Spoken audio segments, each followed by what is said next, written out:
ทางทุกท่านข้าพเจ้าคิดสวรรค์กันเนาะนี่มาส่งทุกมาหน้าฝนเนาะมาหน้าฝนเงินขาดแต่บ่ขาด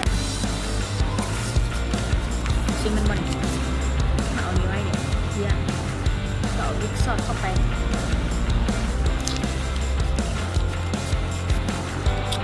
ก็ยิงมาเสียบมันบ่ขาดเงินบ่ขาดทำไม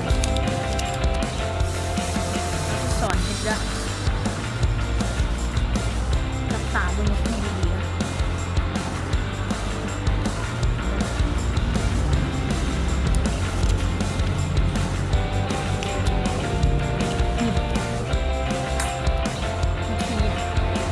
แบบเขาเจาะหูด้วยวันเงินเนี่ยเจาะหูด้วยนี่แล้วเอาอีกเสียบเข้าไปก็เท่านี้แหละเนาะขอบใจผู้ชมผ่านยับชมเนาะถ้ามักกดไลค์เนาะถ้ามักไลค์